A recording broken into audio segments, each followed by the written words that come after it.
Welcome back to another Terf Talk Down Under. I'm Stasia and this is Angela. Hey, how you going? Not too bad. How are you? Crap. You've been in the wars. Broke my arm.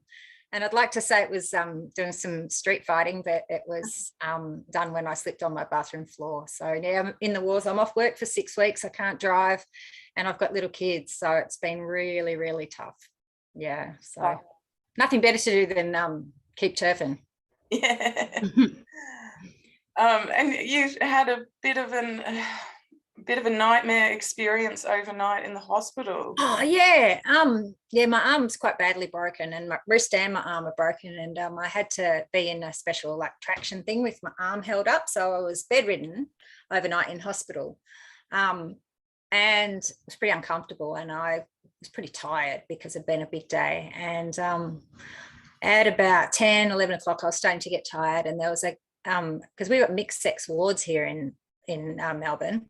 There's 4 people to my room, 3 women, and the person next to me was a dude, and he was really loud. He had his TV blaring and all his lights on, and I really wanted to go to sleep, and I was trying to be patient, but I was wearing a bit thin. Anyway, at about 1 o'clock in the morning, he finally got the hint, because I was like, every time he'd flicker his lights, I could be going, oh, good, and at about 1 o'clock in the morning, he got the hint. He turned his lights off, and then he started snoring. And I'm not talking snoring like, I'm talking like really, really bad sleep apnea, like warthog, like really, really loud, so loud that the nurses in the nurses station, which was probably about 20 meters away, could hear him. And they're all coming in, and I said, look, I can't deal with this. Snoring is one thing, but this is next level. And then she said, oh, look, I'm really sorry, And then he was because he was stopping breathing and then making a really loud noise. So there wasn't that rhythm when someone snores that you can get into, it can just go to sleep. But that wasn't my only problem with this person. He was, loud and things, but we have like a pull around fabric privacy screen. And out of all the people in there, he was the only one who wouldn't close his privacy screen. So we had to, if we were to walk to the unisex toilet, which is opposite my section, we had to walk past him in, kind of not undressed, but not properly dressed. And it was awkward. It was really awkward and uncomfortable, particularly because I'm 5'0" and that hospital gown on me doesn't cover my ass. So, I feel a bit vulnerable that if I move the wrong way with my arm stuck up on a hook, that my pants, that my bum's going to fall out. So yeah, it was just really awful, awkward, horrible, horrible feeling. Now, this man was a man, and he identified as such. And I was angry because I hadn't slept and I was tired. And at 3 o'clock in the morning, I sent off a tweet on Twitter saying, the guy next to me, blah, blah, blah. I'm in hospital and I haven't slept, and, I just want him to get transferred out of here. And all the people in England where they still have single sex wards were like freaking out, going, what? You've got men in your hospital wards? And I'm like, well, yeah. That came in about 15 years ago. Nobody was consulted. It just happened. We just started going to hospital and finding we're in mixed sex wards. And it's horrible. It's absolutely horrible. And when he left the next morning and I got an hour and a half sleep, I asked all the other women in the room, I said, oh, did you hear him last night? Of course they did. And they go, yeah, we heard you telling him to be quiet. And then the nurses came in and said, oh, look, we're really sorry. There's nothing we can do about it. So everyone in that room was inconvenienced by this bloke, and everyone had to suck it up. Now, because he's a man, if we feel uncomfortable, then we can say, oh, look, he's making us uncomfortable. And, if it crosses a certain imaginary line, then they'll generally do something about it. But if he identified as a woman, we'd have no hope. We'd have absolutely no hope of moving him if he was inappropriate, of even bringing attention to him. Would be accused of being bigots probably. And it was a real eye-opener to what is happening here in Melbourne, where there are men in our spaces. It's a horrible, horrible feeling. And we're all united on that. And I'm sure people that I spoke to that day would have been, trans women are women, yada, yada. But they would have been uncomfortable in that situation. And this is what I have found in all the single sex spaces that I've had men turn up since self-ID came in. So that's, you know, that would be 3 trans-identifying men who've turned up in single-sex spaces when I've been present, 3 different ones. Everyone in that room, regardless of how they feel about transgenderism, is uncomfortable. And so there's this thing where until it happens to you, you don't even care. You don't understand. You say, oh, they're women. But it's different when they're in the bed next to you. It's different when they're in the crisis service next to you. It's different when they're in the change room with their pants down next to you. And I don't understand why, particularly women, but everyone can't put themselves in that position. And it's a vulnerable position. Like, I was vulnerable with my arm hanging from a hook. Yep. Didn't move. Yeah. If he had got angry because I told him to shut up, I would have been in big trouble. Yeah. You know, so no, it was horrible. It was yuck and spooky. Yep. It's a dangerous situation, and it makes me think also of psych wards.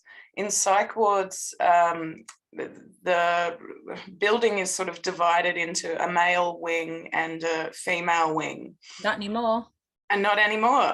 There was definitely a story on noconflictttheysaid.org where, a woman described having a trans woman put in a room on her wing of the building, and, you know, she was terrified that something could happen in the middle of the night, and it could.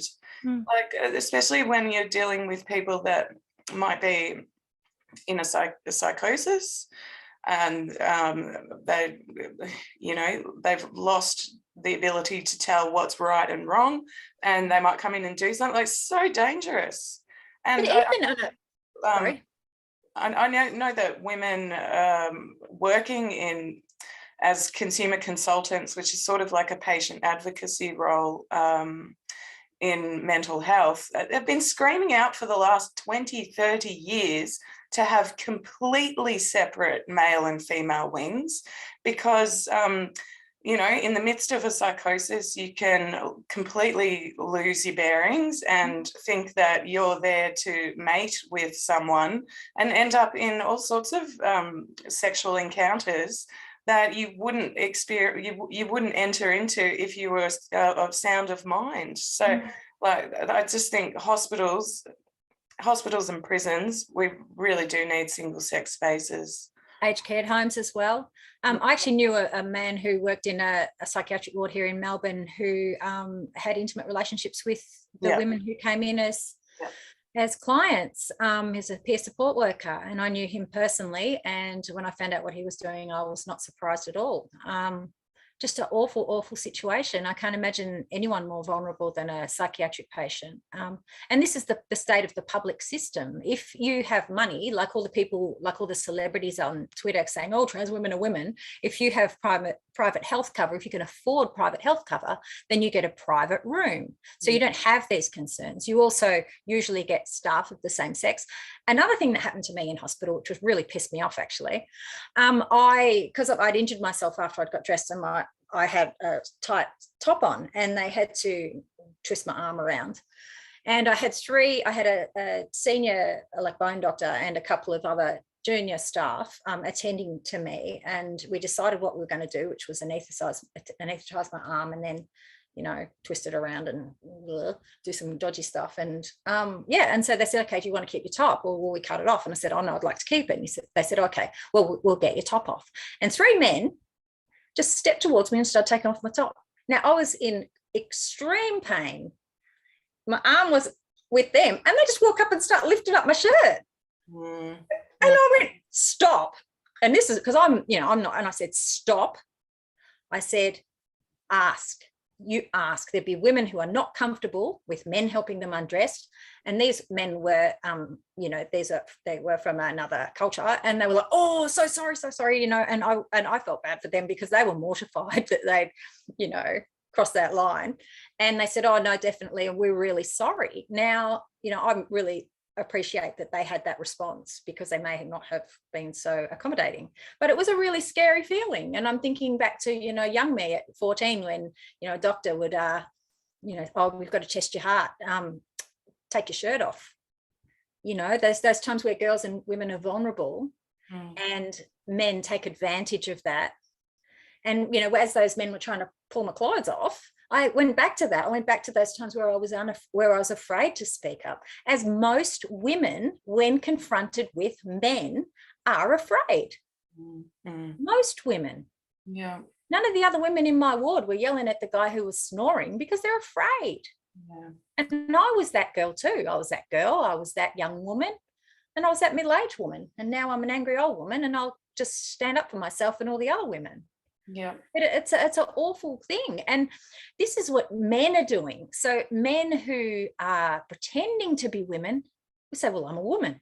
What are you talking about? Scary stuff. Yeah. Scary. Yeah. There was an article in the UK Daily Mail last week about, I think it was a sexual assault support group, and a man showed up, had short hair, dressed like a man, 6 foot tall, made zero attempts to appear as a woman. And they just let him into the group. And, you know, I bet you 50, but well, I don't know. But, you know, there's a high chance that when he got home that night, he's masturbating to the stories that these women were telling about being raped and abused. Well, most women don't share their stories. In the groups where I've been, where there's been a biological male present who presents as a woman, we edit our stories. We all edit our stories, or people like me go, don't talk about your rape and things like that, because of that risk that man will get off on it. So either people talk and there's that discomfort where you're going, oh God, because you wouldn't say this stuff in front of a normal bloke. So why would you say it in front of someone who looks like a bloke who says he's a woman? Yeah, absolutely. Well, we have a guest. She's in the waiting room. I'm going to bring her in. Today we're chatting with Kaz, who is used to play roller derby up on the Gold Coast here in Australia, and things got heated. I'll let her tell her story. But she's no longer playing roller derby as a result of men who think they're women playing in women's sports. Not good. Hi, Kat. Can you hear us? We can see you. Hello. I have no sound. Hang on. We can hear you. Oh dear.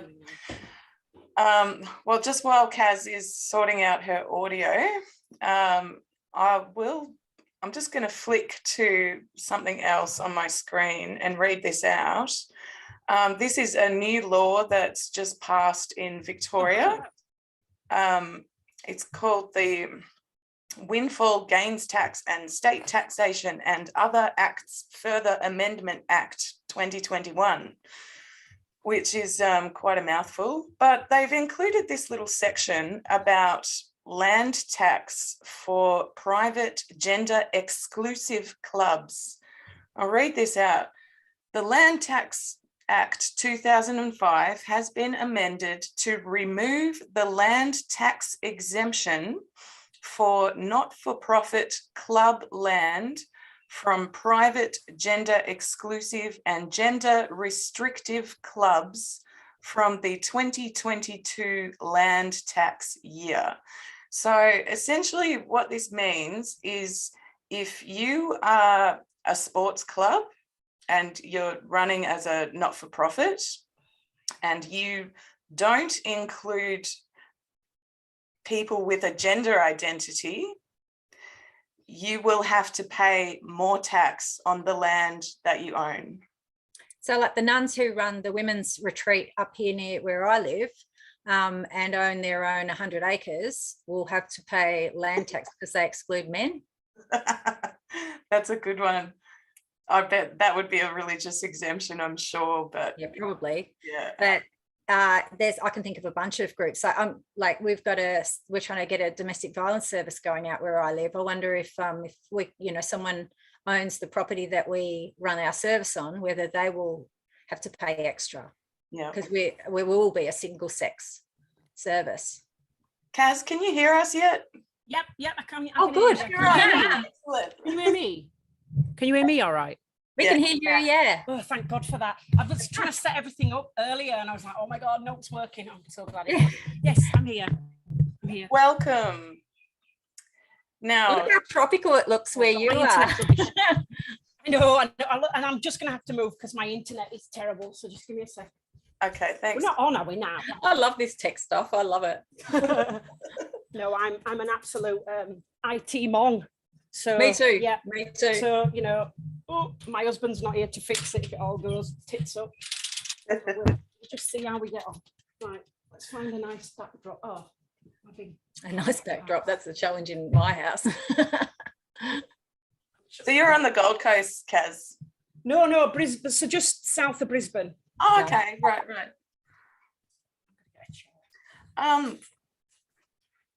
So I thought we could start with maybe tell us a bit about. You're fine.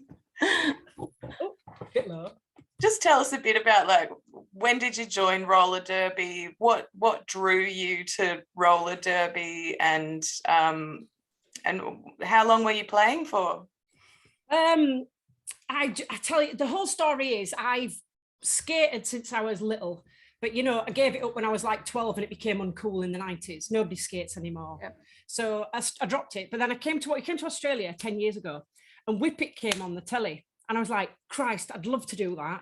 So my husband got me some skates and some pads and I started skating again and I found a local team and I whizzed through all the tests and and I moved to the Northern Beaches, their team, the Sirens, and I've moved around, but played for 6 years. Then I quit 2 years ago, and then I came back beginning of this year. Well, end of the year before, and then that's when everything went tits up for me.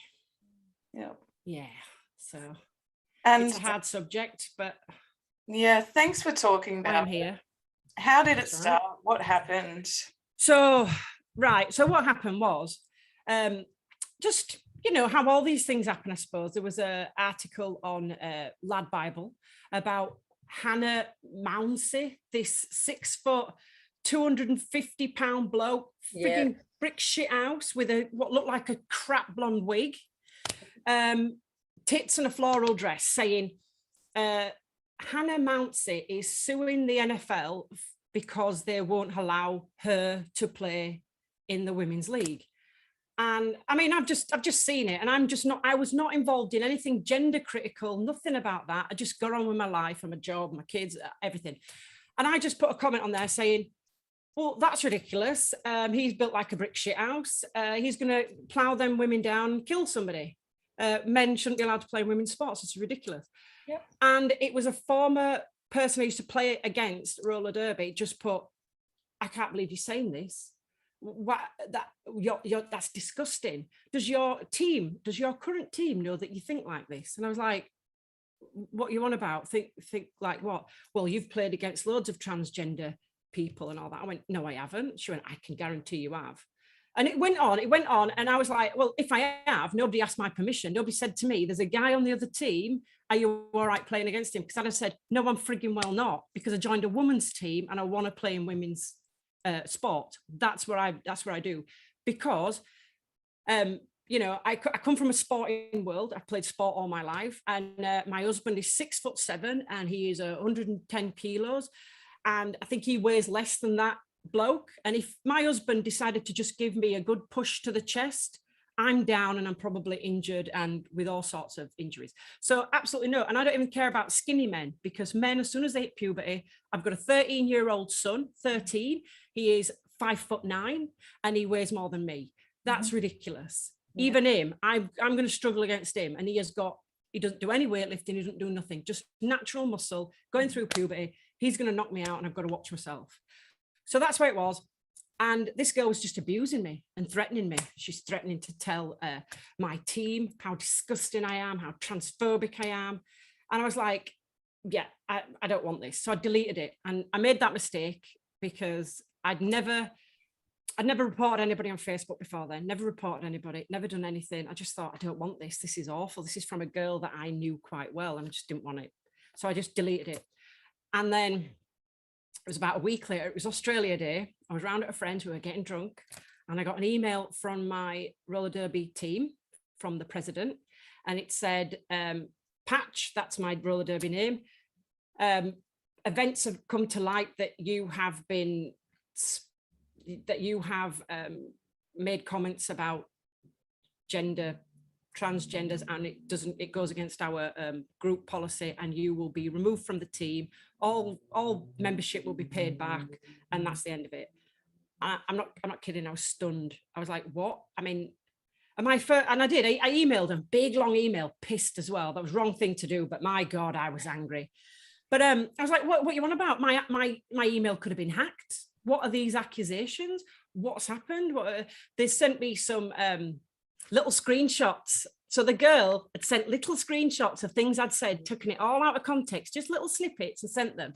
None of the stuff where she said, I'm this, I'm that, I'm this, I'm that, all these, just these little snippets. And that was it, really. They came back saying, no, this is our rule, and that's it. And this is where I became involved in all these happenings. This is the world I'm in now that I didn't know existed. I was just one of them women that flounces through lives not knowing that there's a problem out there, and my God, there's a problem. And this is where I am today, and that's why I'm joining you lovely ladies. Thanks for coming on. That's why you invited me on. So, did you have any option to appeal at all? I did, yeah. That was it. Would you like, you can appeal if you want. So I did appeal, and I said, yeah. It's these are my beliefs. I have a belief in biology. So yeah, and then they came back saying, nah, no good. No, you've gone against all our policies. Now that's it, gone. So they closed it. That was it. It's closed. But I did put in a grievance. I put in an actual grievance to the saying I am angry about this, all this. But it's like a week later, on their actual official page, they put up a statement. Sorry, I'm just going to get my dog. She's just going nuts. I'm so sorry. She's going nuts. This is one of those, cancellations that it was. We otherwise hear about, right? Oh God, yeah. And I didn't even know about cancellations. This is this beginning of this year, and suddenly it's absolutely mental. But so they put up a post saying that a recent issue has come to light where we've had to let one of our members go because of her transphobic beliefs, all this shit. It just went on. It went on. And I went, and I put in, and the people coming on saying, well done, thank you for supporting us. This is great. You've done great work. Wow. And then I just put in the post, wow. A fellow sportswoman knows the difference between biology and the safety and unfairness in sport. Where did all the feminists go? And that was it. That's all I said. And then I was attacked. The whole entire roller derby community around Australia, and in America as well, because they all support Sun State. It's quite a big roller derby league up here in Queensland. They just attacked me. People I knew, I've known for years, and people I haven't known. How can that, from that statement, because they don't know the ins and outs. If they do, that's a breach of Sun State releasing what I said and all that crap. So all I had was that a female sports person knows the difference between biology. And then they started calling me a TERF. Never heard that term before, had to look it up. I don't know what the friggin' TERF is. And then you are inciting suicide. You are causing murders. You are the absolute drivel. And I'm not kidding. It went on for 2 days, and it was just a barrage. I was just getting notification after notification after I was getting private messaged. I was getting private message from friends asking me if I'm all right because of some of the comments. It was awful. I was in tears. My chest ached. I felt wretched. I felt violated. I'd never been the source of so much hatred from a group of people who I thought were all about feminism, supporting women. It was awful, and I've never cried so much. And yeah, How awful. that's how that's how 2021 started for me. That was January, end of January. And what did your family say? Your husband, what did they have to say about it? Me and my friends at the time, and they were what you can't say anything you want. Why can't you say that? It's just absolutely normal statement. I mean, fair enough. In the original post, I probably said brick shit house, this guy would fuck things up, and no, men should not play in sports there. You know, I probably said all those things. But you know, it came down to what we all think. Yeah. Men are men, women are women, and they're segregated in sports for very good reasons, as the world knows. But all my family supported me, my husband, my friends. I had loads of people contact me, and even people from roller derby saying, look, I can't support you publicly because they will throw me out of the team. I was going to ask that. Did you get many messages like that? Yeah, about 3 or 4, because a friend of mine said to me, look, you're gonna have to be careful. They're gonna stalk you. They're gonna people you don't know. So I would block everybody that you can. And I did. I went through everybody I've ever met through roller derby, and it was about 200 people. And I had to get rid of them, and I had to block them. And these were people I knew really well. But about 3 of them that I'd got rid of and blocked got hold of me and said, are you okay? I can't get hold of you on Facebook. And then I reinstated them, and we started talking. And they were like, oh God, I can't believe that's happened to you. That's awful. I totally support you. But yeah, again, I can't speak about it publicly because I'm going to lose my place in roller derby because you have. So I'm not safe. And that was it. I couldn't believe that world existed where I can have an opinion, and my God, I am just crippled. It's crippled me. This whole thing it's destroyed me. It has. Roller derby was a massive part of my life. And you know, I gave up a lot of weekends. My kids were younger 6 years ago when I started this. I had to take them to training with me. I had to cancel some. I couldn't go to training sometimes. I couldn't go to games sometimes because I had the kids, husband was away, all these things. Because we're in Australia, we don't have any family here. That was it. So I gave up a lot of time to roller derby. I gave up a lot of injuries, you know, a lot of my bloody physical body. I'm on ibuprofen every day because of bloody roller derby injuries. So I gave a lot to that sport. And this is where I am now. I completely lost that community. That is a massive community, and it's dead to me. It's gone because what is it about roller derby? How have they been so taken by this ideology? I've got no idea, because I don't know if you know much about roller derby, but they're massive at Pride, because obviously, you know, it's one of those, it's a girl sport. It's very touchy feely. It's aggressive. It's aggressive. And it absolutely does advertise for the lesbian community. They love it. And you know, you don't have to be lesbian, but it's very big lesbian community, because I think they feel like they're part of it. We had this whole wearing fishnets and hot pants, and nobody gives a shit, and everybody thinks it's brilliant. War paint, loved it. You can't do that in rugby and soccer and things like that.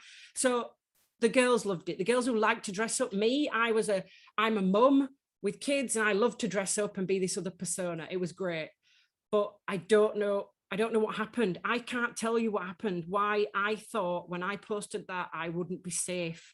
I can't tell you, because there were loads of men playing roller derby as well in men's leagues and mixed leagues, and refs. There was a lot of refs that were men, and a lot of them were going out with the girls. So the girlfriends had brought them in, all this sort of thing. So I felt absolutely safe saying that. Why wouldn't you? Why wouldn't I? You know, it's nothing I wouldn't say to anybody, say it to my kids. But yeah, that entire community, toxic is what is that's it. It's toxic. And a lot of the people who are still my friends out of this have said the same thing. I cannot believe it. Some of those people that said some of them things, I've known them for years, and I can't believe that they would say that to you. And was there ever an option? Was there an option of taking it, say, to maybe a tribunal, an equal opportunity tribunal or something? Yeah, well, I did. I spoke to Kath Devs. You know, she put me on. She did loads of. You know, I've chatted with her. I've chatted with Save Women's Sports. I've done all this, and I did speak to lawyers. This sort of I can't remember the company, but they give you lots to paralegal advice and where you can go. And they can only go after individuals. So the individuals that said I was a fucking TERF and I support suicide, they were the only people I could really go after. So you couldn't try and get reinstated. Well, so that's all they said to me. Look, what you can do is you can write a letter to them and you can ask them to reinstate you. That's just about all you can do. And I did, and they said no. And the latest thing that was happening with me was, it's taken months. So I can't remember, back in March, it might have even been Kath that put me onto Queensland Human Rights Commission, because they've got loads of rules and that, and they actually have a rule in there that you cannot discriminate against, genders in, this, that, and the other, but there are a few cases where it's excluded, and one of them is sport, when safety and unfairness are a factor. So the Queensland Human Rights Commission supports what I said. So I've gone to them and I've asked them for help getting me back in the team and taking legal action, whatever they can do to help me. It's taken them about 7 or 8 months to come back to me and say, we believe that they're a not-for-profit organisation, therefore you haven't got a leg to stand on.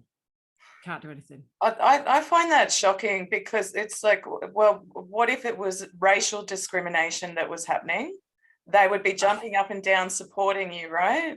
Yeah, or if I was excluded for being a woman, but because I just said men shouldn't play sport, I don't know, it's religious discrimination on my part. It could be, they don't know, I could be heavily Christian and I'm not into any of it, but they don't know that, they didn't ask that, it doesn't matter. It says in the Queensland, and I said, I emailed them back as soon as I found out, it was only the other day, I emailed them back saying, is there any point? Because they are a not-for-profit, and it doesn't say anywhere on your website, none of these rules apply to not-for-profit, so don't bother. And it's like, it's a caveat. If you're a not-for-profit, you don't have to follow the Human Rights Commission rules. So What are the frigging point in them? So I'm waiting to hear from them, but it took 8 months to get that A4 letter back from them saying, can't really help you, but if you would like to pursue legal, we'll assist you where we can. That's it, basically. So I waited all those months for that. Yeah, and you'd be up for barrister costs and the emotional toll. It's not. You'd have to be built of something pretty strong to endure that for months, right. Possibly years. Yeah, absolutely. Thousands of dollars. I mean, I know that they're insured for a couple of million in Sun State. I've seen the policy, against the injury and all this other sort of stuff. So they're insured. They're insured against their mistakes and things that go wrong. To me, this is a mistake, saying that they won't support women. Fellow women, you don't have a voice. It's not that you can't say what you want. I don't believe you can say what you want. If it's hurtful and it's harmful, you can't say what you want. But when you're stating out just actual facts, human biological facts, apparently you're cancelled for that. And I don't think Hannah Mounsey would be too offended by being told that he's built like a brick shit house, because he is. And I think he'd look. Yeah. I mean, look at it. He played handball, right? He played handball with the women. That's what he did. And he was his team were winning left, right, and centre. He was knocking the shit out of women. So then he thought, this isn't good enough for me. I need NFL. I need TV coverage, and I'm going to get it because I'm a woman now and I have got a story. And I don't know where that story lies now. And to be fair, I don't care. I never did care. It was a throwaway comment that I'd make about anything. See, with the Tokyo Olympics and everything else, I've commented on that. Of course I am. Openly TERF now. Didn't know what it meant before. And like you've talked about TERF. I mean, you're a TERF. I don't even know if I'm a radical I am now. I wasn't at the time, putting out I didn't even know what a feminist was. I thought feminist was just an extension of feminine, woman. It's not, it's loads of other things. And I'm teaching my kids as well, and my husband, who didn't know as well. But it's just where I am now. And, throughout this whole thing, I put on weight. I was drinking. It's COVID as well. Don't get me wrong. What other sport? Everybody kept saying, join another sport. I went, I don't want another sport. It was my sport. Strapping on a pair of skates and smashing the shit out of women. Yeah. It's what I did. It's what I loved doing. And other women loved doing it to me. And I loved getting bruised. It was what I loved doing. So I can't think of another sport I want to do. And I would have gone back. It's gone on too long now.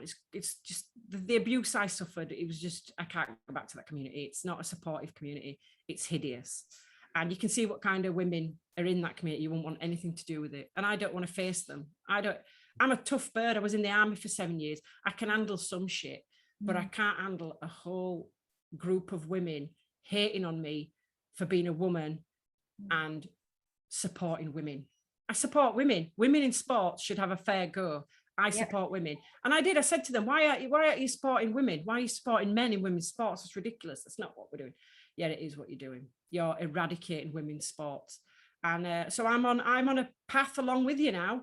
I'll do anything. I sign everything. I donate anything, and I share things, and I'm just getting the voice out there because I know I've got some friends on my Facebook page that don't know anything about this. They bloody well do now because I post about it all the time. They frigging do know, and hopefully they join and support everything else.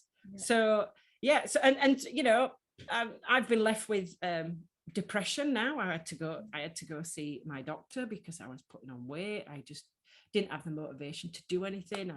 I liked my fitness, wasn't doing anything, doctor says, I think you're depressed. So I went to see the psychiatrist, chatted through him, and he told me, started at the beginning of the year, didn't it? When all this started, when you got your abuse on Facebook, and it clicked, and I cried because I didn't know why. Getting emotional now. No. I didn't know why. I felt so shit. Yeah. And so it all stands to. Yeah. But luckily, I'm on drugs now and I'm seeing a therapist, and he tells me I'm fabulous and all that other crap. And he tells me best advice he gave me, and I'll give it to anybody else, right? You can't change the past. You can't do anything about it. And it's not that you forget about it, but what you're going to do is you can't go back. You'll never go back to the day that happened, the day before. You never go back. All you can do is whatever you can do with today and onwards.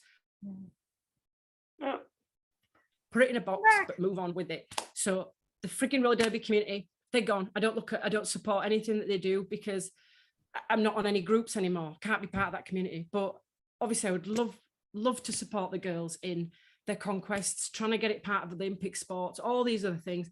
But I've lost the motivation to do anything with them girls. And it's sad because some of my friends still play and they still send me photos and I still watch their videos and I can't be part of it anymore. That's awful. Me. So sorry that this you know, the mental health aspect of this debacle is huge. Like even for me, you know, my Facebook feed is just full of it, and you know, I have to take a day or two off every now and then just to gather myself and because it's like this mass gaslighting. You did nothing wrong. Roller derby is a sport that is so physical, and I'm sure women break bones playing just against women. So it is absolutely a sport where strength, stamina, and physique are 100% relevant.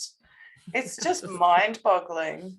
I know. I mean, I have played against the guys. We had mixed teams, and you know, you've got to play up, and the guys are tough and they're hard, but they're sweaty. They're sweaty and they're handsy and they're rough. And whereas, you know, women, we're a bit handsy and everything else, but we do play with a bit of respect, and that's where it's a bit different. We play to what we can do. We don't go above and beyond. Some women have done, and they absolutely regret it, and it hurts them. Men don't play like that. Men go for it, and they forget they're playing women. They're in this mindset. So I've played against actual men, and some of these men are 6 foot.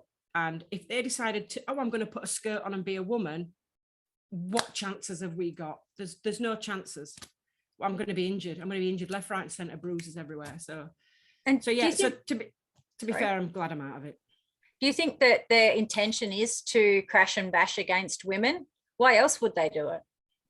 I mean, yeah. Why other? And look, you know, I know there's some genuine men out there with mental disorder. That's what it is. It's a mental disorder. And I feel sorry for the guys who do, but there are so many that don't. They just put on a skirt and say, they've got full beard, penis, the lot.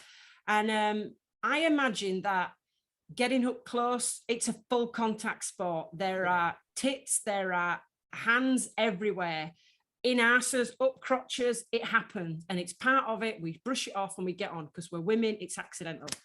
I think men would love a good cop of a feel, you know, because they can go, oops, forgot where I was. Forgot where. I'm sure they could. I'm sure they don't, but they could. And again, I know there's lots of women that just don't want to play with men, don't even want to play with men in mixed teams for a scrimmage, what we call like a training session. They don't even want that because I didn't join to play with hairy, sweaty men and big men that are going to absolutely take me out and injure me in a training session. Don't want it. So that's why we join a women's team. Even the biggest, strongest, tallest woman still holds back some restraint, has some respect, and doesn't have masses of natural muscle mass that they've amounted from doing nothing. Whereas we have to train like buggers, they don't. Yeah, you said before that there is a mixed team. So they do still get an opportunity to play against and with women and other men. So every time I've heard a story firsthand of a male, a trans-identifying male invading a women-only space, there's been a third option. There's been a unisex option, or there's been an LGBTQY option. But they want to play with, against women, and they want to invade women-only spaces, even when they have, two other options. Women have one option. Yep. Or unisex, which is. No, I was going to say we don't have an option. All our options are now mixed. Yeah, they are now. Unisex. Everything is. There's no women's sport anymore. We've established that in everything now. Men can join women's sport. There is no women's sport anymore. And that's I don't think people realise it. I don't think they realise the extent of it. No, they don't. And you know what? A lot of parents as well think it's okay for having boys playing on their girls' soccer teams. And I'm like, yeah, it's all right when they're younger, but you're setting a precedence there where girls are, they're inferior physically to boys. So when you've got a team of 13-year-old girls and 13-year-old boys, my son is massive. That's not in nowhere fair. And they're going to pick him for every team. The girls are going to be left. When they do picking teams, all the guys are going to go first because who doesn't want to win? Pick the big guys first. The little skinny girls sit and watch. That's where we are now. Did you see the famous New York Marathon have opened a category for non-binaries? Oh, what does that mean? Who do you think won? Oh, yeah, it was a bloke. A strapping bloke. Of course it was. It's not fair to women. It's absolutely ridiculous. This non-binary rubbish as well. But yeah, my story is a bit like yours, Kaz. One week I read J.K. Rowling's essay and I was like, I agree with everything she said. And then a week later, I was in a feminist group on Facebook and I said something about pregnant women. And this crazy woman starts having a go at me for using the wrong language. I should have said pregnant person. So, the more that trans activists just attack and abuse people for, stating reality, the more they send people our way to Team Terf, right? That is true. But what I can tell you about all what's gone on with me, all women, every single one of them was a woman. I had not been attacked by a man dressed in a wig. Yeah. None of it. So it shows you how not open massive how openly massive the roller derby community is. There was no bloke attacking me. It was all women attacking me, saying I'm wrong for not saying men can play with us.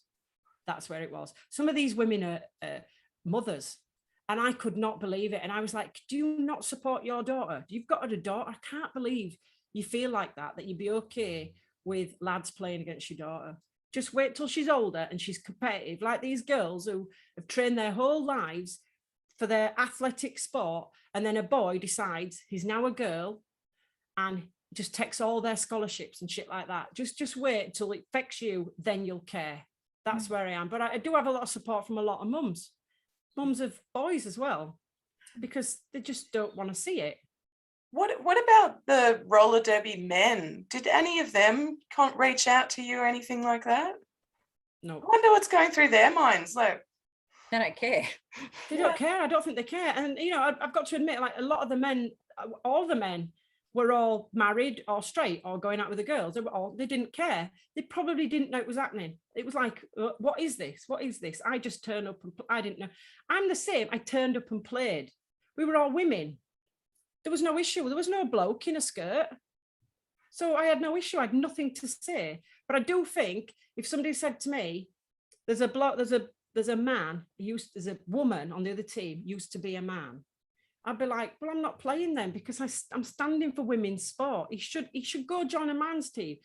And I get it. There's not enough men playing roller derby. Create a mixed team. Do you know what? Create a man's team. It might take you 10 years, like it took women to create teams. It took the disabilities. It took them years and years and years to create categories. Then they were involved.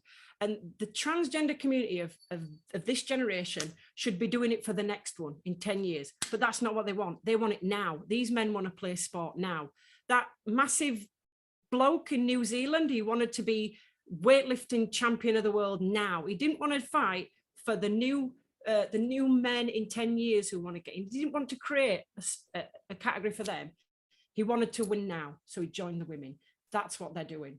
They're not prepared to wait. They want it now. Whereas all those women have struggled and fought, maybe not us specifically, the suffragettes, our grandmothers, great grandmothers, the shit they went through is all falling by the wayside now. They were turning in their graves now, guarantee you. Absolutely disgusted with what I used to play AFL football until I was 12 years old. I used to train with the boys. And as soon as I turned 13, I couldn't play anymore. And the first time I saw a women's AFL team play at a university, probably 20 something years ago now, I sat in my car watching them in the rain and bawled my eyes out because I wished it was me. So, you know, a lot of us horrible turfs are women who were pretty good at sport who weren't allowed to play because of our sex. No, and now we're finally allowed to play. And men are like, no, you can't have that. You can't. And it breaks my heart. It absolutely breaks my heart.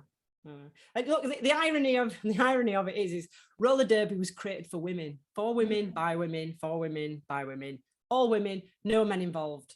And now look at it, women handing it over to men, saying it's not even. It's WFDA is Women's Flat Track Roller Derby Association. They're going to have to change that now because it's not women's flat. It's humans.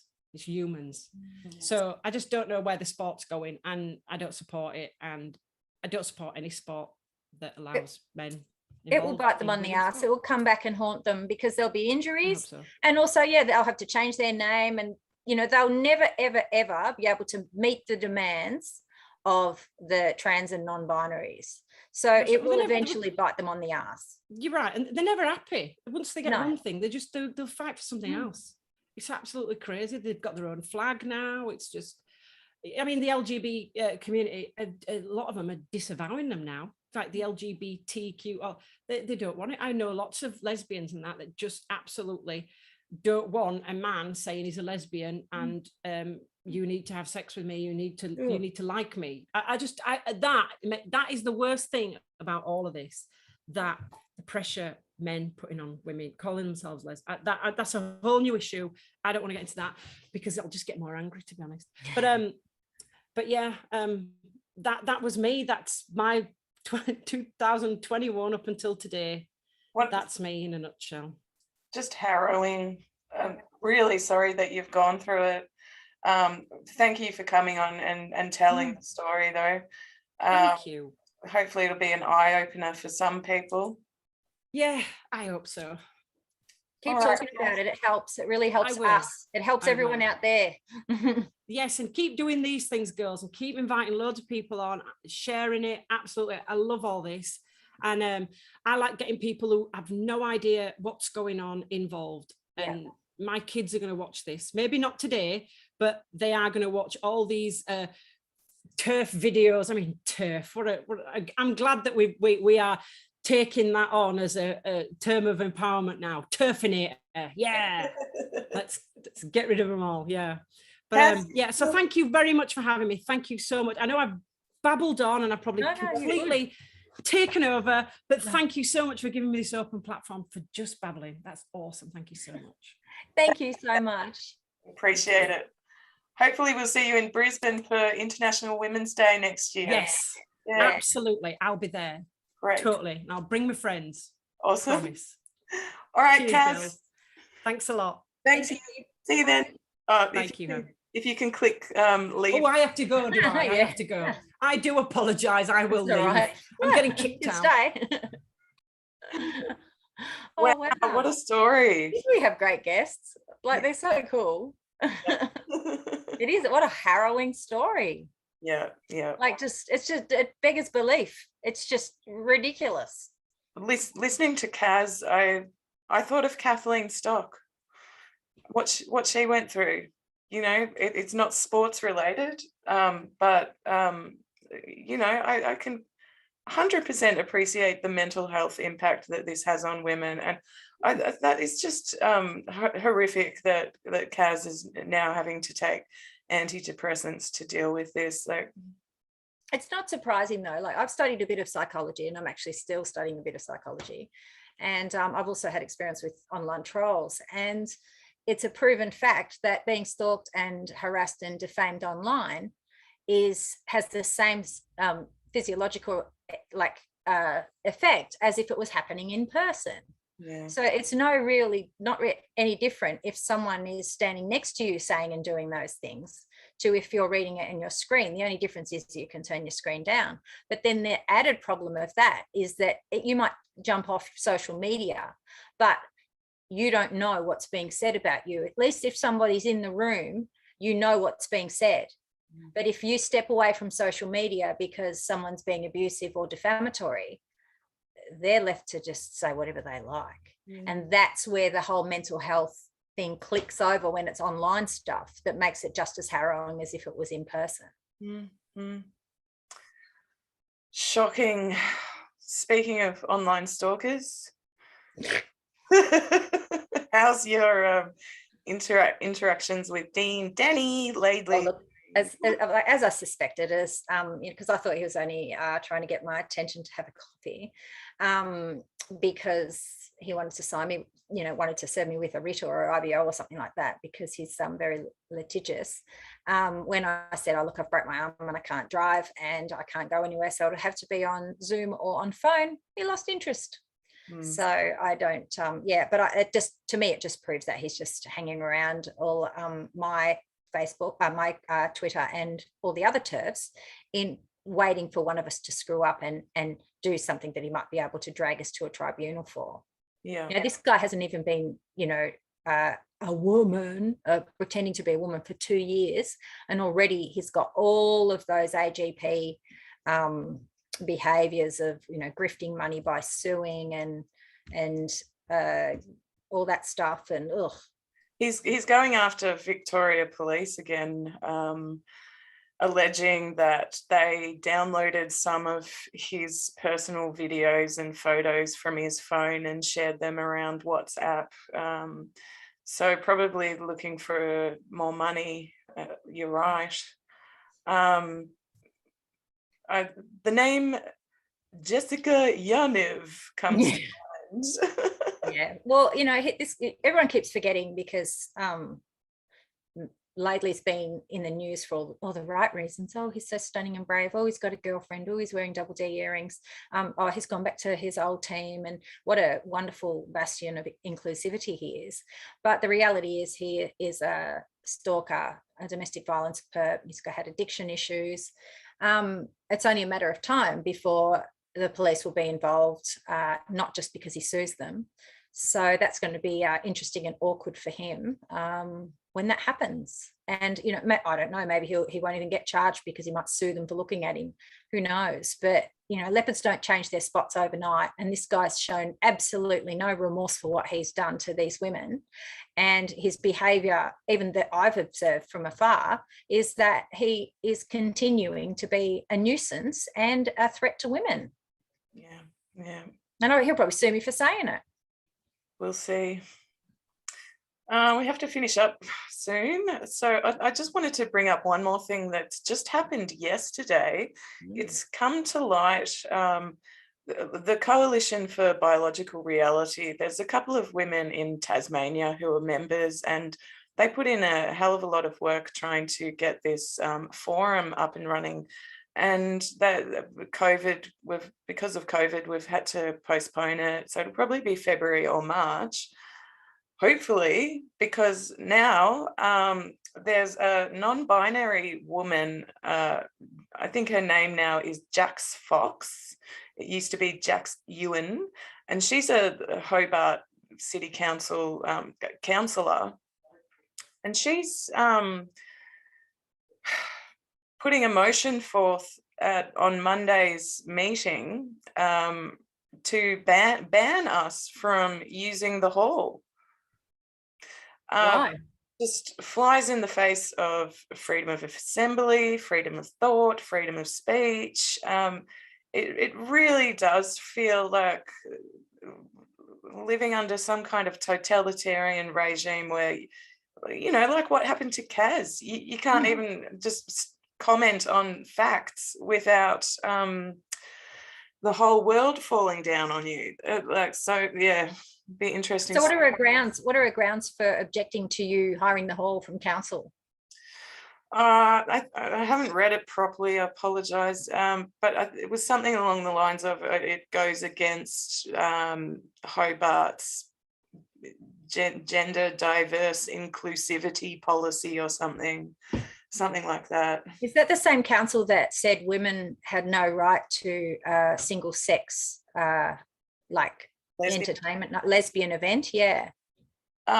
Well, that was state-based, that decision. It was because it went against Tasmanian anti-discrimination legislation, according to their Human Rights Commissioner or whoever it is. I can't believe that. I thought sex was a protected characteristic and sexuality was a protected characteristic.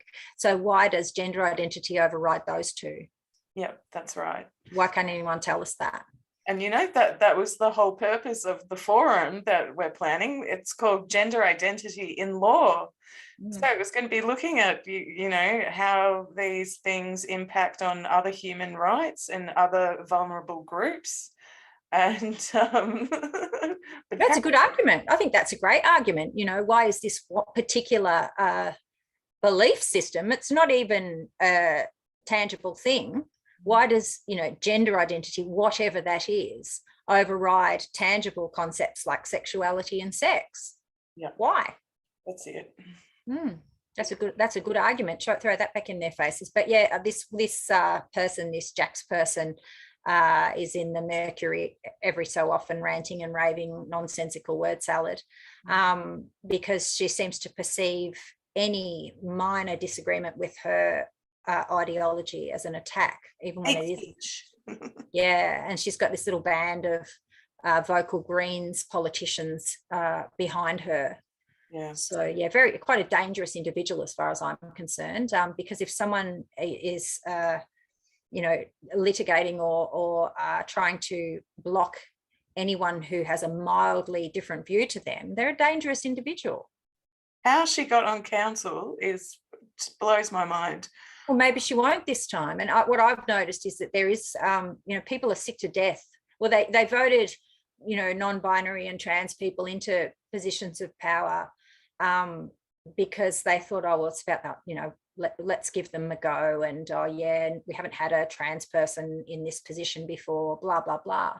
But, you know, a lot of these people get elected to these positions and then they don't fulfill the role that the position requires. All they're about is furthering their own agenda. And I think people are beginning to wake up to that. Just from observation, I think people are beginning to wake up to the fact that someone sticks a dress on doesn't necessarily make them the best person for a job, or the fact that they are they, them. However, we have agencies such as ACON promoting organisations to give these roles to these people, whether they have the skills or not. The main requirement of their job is their weird gender identity, as opposed to any other people that wouldn't normally get a job like that, like someone with a disability or from a different culture or whatever, they're all forgotten about. And now ACON is pushing organisations and councils and people like that for gender identity above all other skills. It's scary.